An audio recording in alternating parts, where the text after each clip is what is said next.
علم. اهلا بالخفيف. عملت ايه يا حيلتها؟ مفيش فايدة يا معلم، مش راضي. طب انا البتاع اللي عندي قربت تشيل، ولو شاخت قول له يا مصطفى لو شاخت هعمل فيه ايه؟ هشخرمك يا اسطى.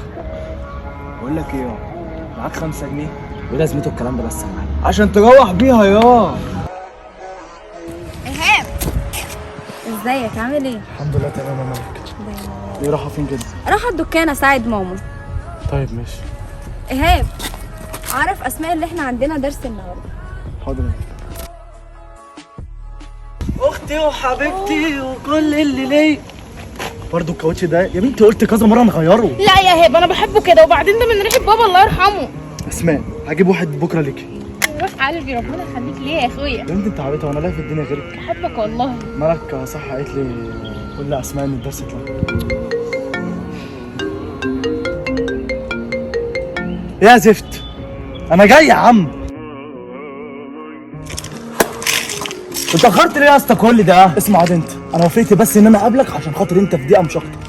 اصل يا صاحبي وسندال طول عمري. احكي لي ايه المصيبه؟ معلم مصطفى خد مني العربيه اللي ابويا جايبها لي عشان ما عرفتش اوزع البضاعه.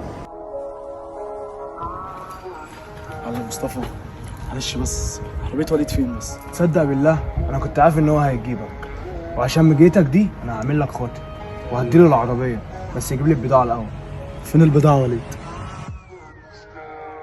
مش عارف اقول لك يا اخويا، من غيرك اقسم بالله كان زماني في حوار كبير قوي، ورب الكعبه وحشني يا بابا، ما تيجي نرجع زي زمان.